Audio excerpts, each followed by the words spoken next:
Well,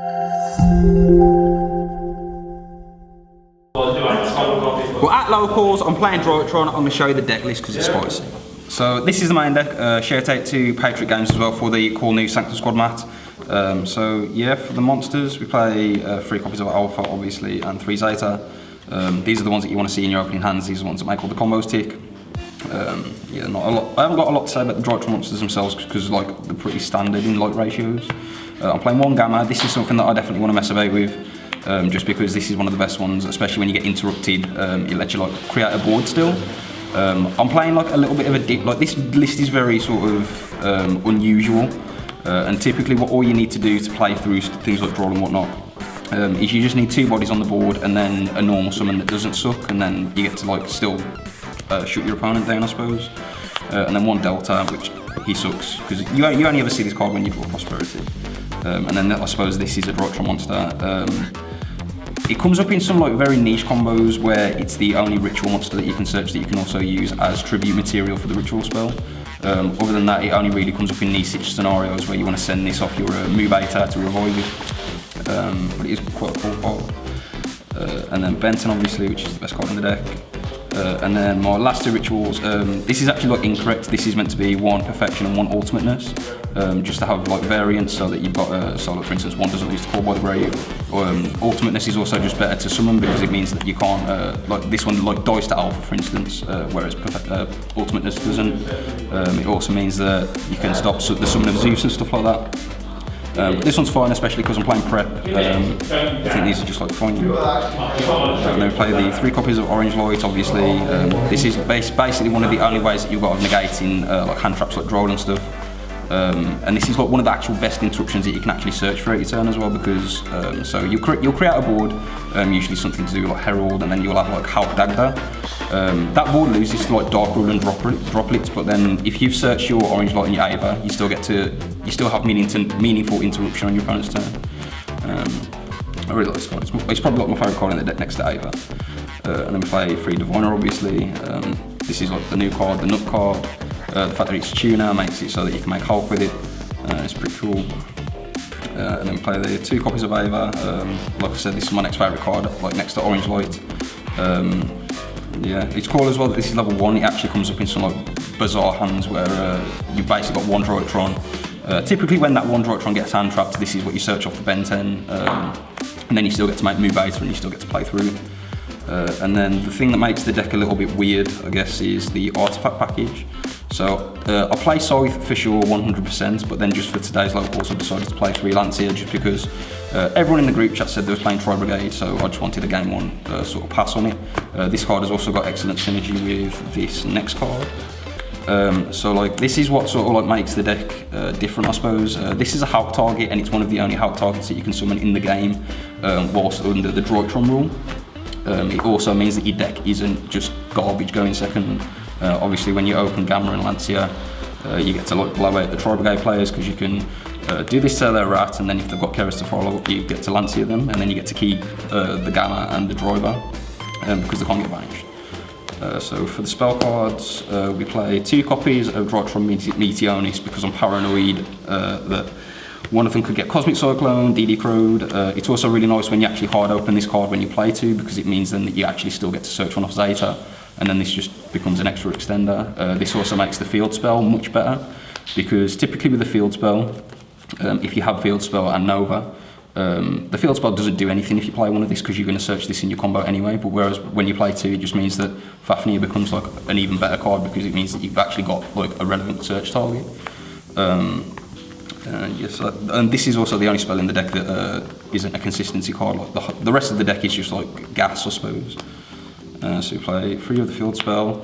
This has got a very neat core interaction where you can actually summon Gamma off your Halky Fibrax, and then because you control a Drytron, you can actually reduce the Gamma to level 1 and then make move beta with it. So that comes up like in some of the niche combos, and then play 3 Nova, obviously. 3 Emergency, 3 Prosperity, and then I'm currently playing 3 copies of Prep. I've been playing this for a while now.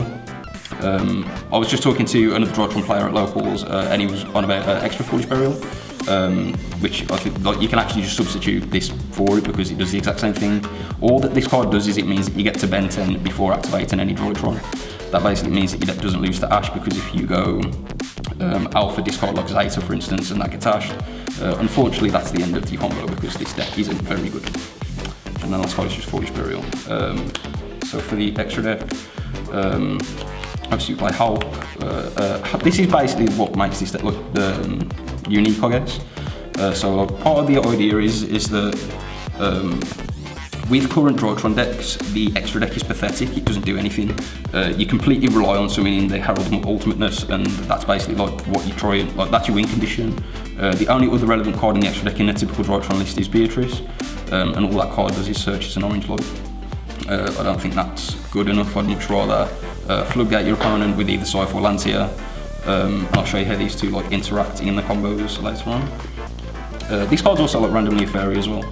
So you can actually make this in these situations with Ava as material or with an Xyz monster with Ava as material, and then you can banish this on the summon to get the 2 searches off the Ava. We play IP Masquerade, which is very standard. We play Access Code, which is the win condition.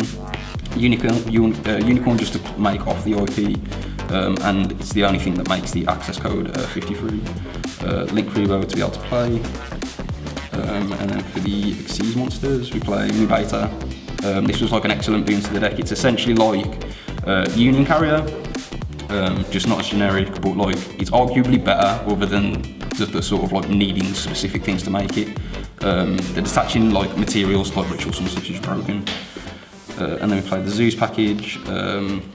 Actually play like the full Zeus package. I know a lot of people put down a Magician now. But what I like about playing like the 3 is that this just makes it very simple with Prosperity going first, just to be able to banish these 3, just to try and dig for something. But yeah, I haven't really got a lot to say about those, pretty standard. And then this is sort of like how the Hulk and the Dagda sort of like interact. So you play TG Wonder Magician and Metal Marcher, so like these are the unique cards. TG Wonder Magician is basically to summon off your Hulky Fibrax, and then you're going to chain Dagda to set either Scythe or Lancia of the deck. This summons and then immediately pops the artifact monster that you set. So it either puts your opponent under Scythe, so that locks them out of Zodiacs and Zeus and stuff like that. Or if you don't need to, or if you like sided out Scythe or whatever, you can just get Lancia against like Tri-Brigade, which is pretty cool. Metal Marcher is neat because this card actually lets you hard synchro summon Arclight. And it's pretty cool when you can actually make this, because this is one of the cards that makes it so that your board can't be drop blitzed. So if you make this along with like your Herald of Perfection or whatever, it essentially means that your opponent has to normal summon a monster and send it with droplets to be able to negate anything, because they can't pay the cost by sending monsters, and if they send anything else you can just negate it. And you play 2 Heralds, one of them's always going to be a Diviner target, and then the last card is just Entis, just so your deck is just a little bit better going second. So we're going to show you a couple of combos. The first one is just going to be the bread and butter Alpha Zeta, and then I'm going to actually show you like certain ways that you can play through Draw a Lot Bird and whatnot. So just for Alpha and Zeta, obviously you're just going to activate Alpha, sending Zeta. That lets you go and search for Ben 10 from your deck, sorry? Beatrice. And then you're going to go and activate Zeta in the grave by sending the Ben 10 to go and get your Ritual spell, and then your Ben 10 triggers, and that lets you go and get Diviner. You've got to bear in mind as well that like, this is just 2 cards in a vacuum. Your hand is going to completely dictate your Ben 10 searches and what order you get them in. But just for the combo sake, we're just going to get Diviner first. Now this is where you make Mu Beta. And then you activate the effect of Mu Beta to send Gamma from the deck to the grave. And then from here you're just going to activate your Ritual spell to detach a material to go and revive your Ben 10. And then from here you've got 2 options. You can either activate your Meteonis now just to add it back, just to be able to like, because it's just safer through Nibiru, or you can like, it is greedier to get it afterwards, so we're actually just going to get it now. So you're just going to bounce back your Meteonis just to reduce your Mu Beta. And then from here you're going to activate your Gamma by triggering Ben 10, and then Gamma's going to go and revive your Zeta, your Ben 10 no triggers again. So like I said, your hand completely dictates the order of which you're going to search your Ben 10 searches and whatnot. But then from here, you're just going to go and normal summon your Diviner and activate the effect. So you're going to send this, and then this is going to go and search for your Herald. This would be Ultimateness.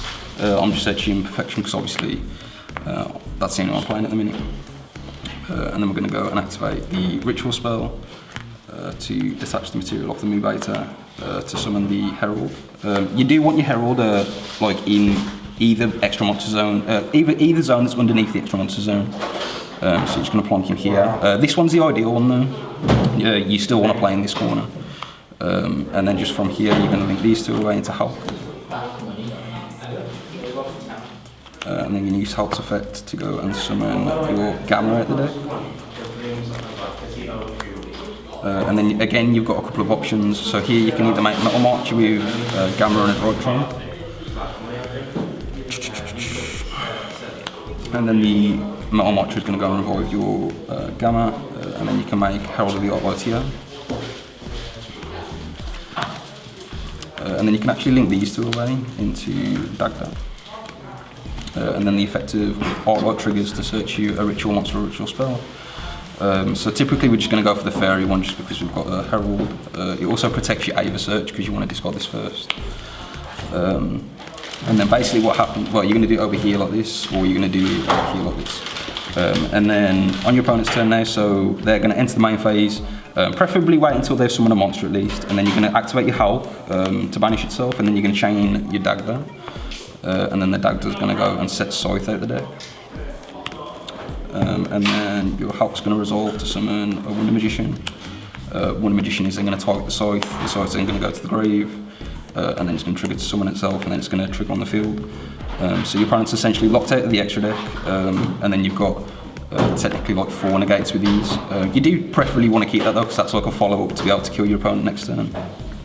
But yeah, that's basically how it goes. So that was the list. I suppose it's a little bit different. I do quite like that it's actually got a play through draw, which is obviously like the nail in the coffin typically. So yeah, thank you for watching. Like, comment, subscribe.